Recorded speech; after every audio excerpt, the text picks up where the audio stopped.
आज मला कस्टमरसाठी या साडीपासून full flare umbrella skirt stitch करायचं होतं। पूर्ण साडी प्लेन होती, कस्टमरनेच दिली होती आणि हे तिचे काठ होते।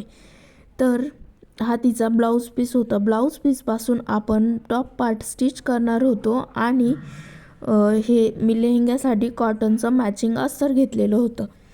मग आता आपण या साडीचे काठ सेपरेट करून घेणार आहोत, म्हणजे पूर्ण काठ कट करून घ्यायचे आहेत। व्हिडिओमध्ये साडीवरती लवकर लक्षात येणार नाही, म्हणून आपण पहिले पेपर कटिंग करू। तर हा पेपर जसा आपली साडी आहे आणि आपण कटिंग करण्यासाठी 8 इंच समजण्यासाठी कंबर घेतलेला आहे।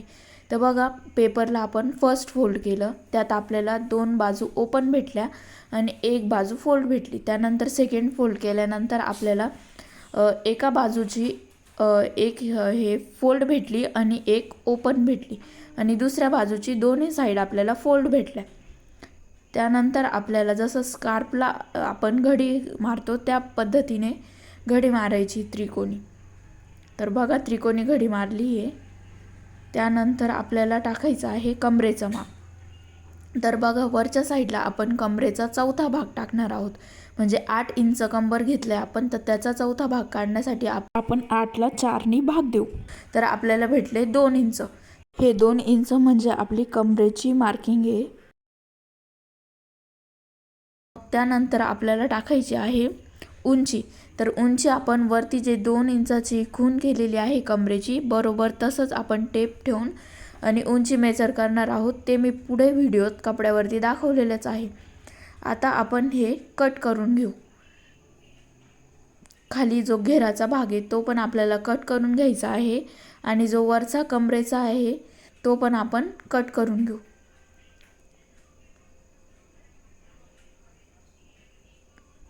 तर बघा, आता हे ओपन करून दाखवते मी। तर बघा, आपल्याला पहिले जो फोल्ड होता तो आपल्याला भेटला 2। त्यानंतर आपण जे ओपन केल्यानंतर आपल्याला काय भेटल 4, म्हणजे हा पीस झाला 4 इंचाचा। तर हा आपण साईडला करू। सेकंड पीस बघू। तर सेकंड पीसवरती आपल्याला जसं फोल्ड जो होता तो भेटला आपल्याला 6 इंच आणि ओपन होता तो भेटला आपल्याला 8 इंच, म्हणजे आता आपला 8 इंचाचे हे पीस तयार झाले दोन्ही मिळून।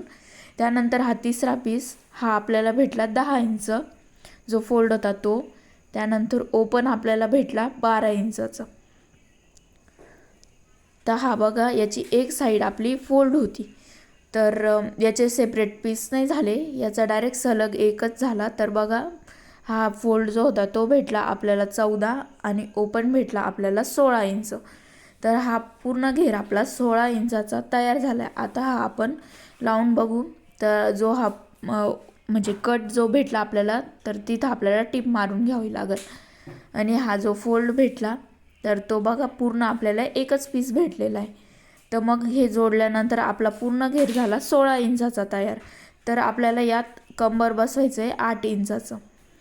तर आपण त्याला प्लेट्स देणार आहोत आणि बरोबर कंबर कवर करणार आहोत। आता बघा, काठ काढल्यानंतर मला हा साडीचा पीस भेटलेला आहे। तर याची पण मी सेम जशी त्या पेपर कटिंगमध्ये घडी दाखवलेली आहे त्या पद्धतीने मी याची घडी टाकली आहे। आणि त्यानंतर मी सांगितलं होतं का कमरेचा चौथा भाग, तर मी तिथं कमरेचा चौथा भाग जिथं बसल तिथं बघा खून करून घेतलेली आहे। जी लाईन दिसते ती मार्क केली। त्यानंतर खाली मला काठाची बॉर्डर लावायची, जे मी काठ सेपरेट केलेले होते ते मी वापरणार आहे। तर मी काठाची उंची मोजून घेतलेली आहे। आता इथं आपल्याला कमरेचं माप टाकायचं आहे। बरोबर थोडासा टेपला गोलाकार द्यायचा आहे आणि त्यानंतर ते माप टाकायचं आहे। आता बघा, मी उंची टाकते। उंची मार्क करून घेतली। उंची मार्क करताना जी काठाची लेंथ होती तर ती मायनस करून घेतलेली आहे आणि या पद्धतीने जसं मी टेप फिरवत फिरवत जो गोलाकार मार्क केलेला आहे तर तसाच मार्क करायचा आहे। जसं आपण वरती घेतलेला असताना त्याचप्रमाणे बरोबर खाली हा आकार तयार होतो। त्यानंतर बघा, मी काठ ठेवून आणि उंची मेजर करून घेतली। तर आपण मार्किंग करताना काठ आणि बेल्ट दोन्ही मायनस करून मग उंची टाकलेली होती। त्यानंतर कमरेचा जो गोलाकार दिलेला होता तो कट करून घेतला आहे आणि त्याचप्रमाणे जो खालचा आपला घेराचा आकार दिला आहे तो पण कट करून घ्यायचा आहे। बेल्ट आपण वरच्या साईडला दुसरा बसवणार आहोत आणि खाली काठ पण आपण जो काढलेला आहे साडीचा तर तो लावणार आहोत।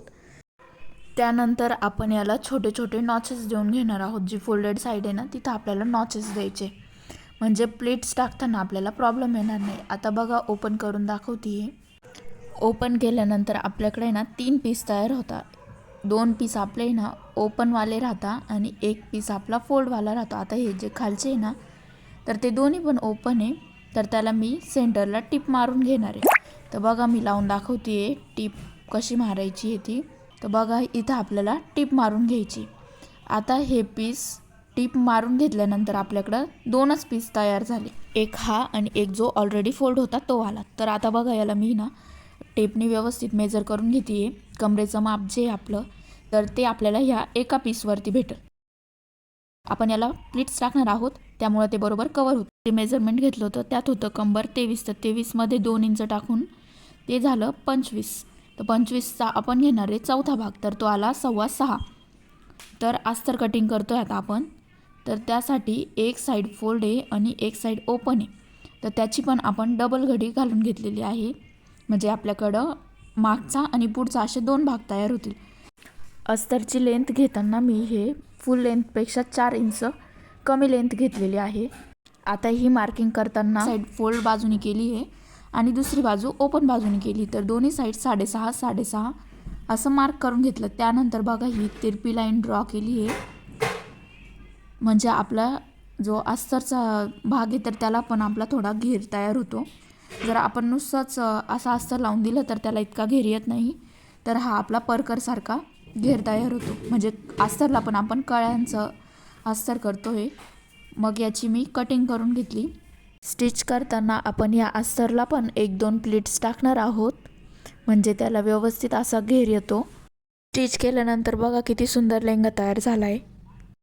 जर हा व्हिडिओ आवडला असेल तर लाईक करा, शेअर करा आणि जर तुम्हाला असा लेहंगा कट करताना काही प्रॉब्लेम येत असेल तर कमेंट करून सांगा. परत भेटूया अशाच एका नवीन व्हिडिओमध्ये.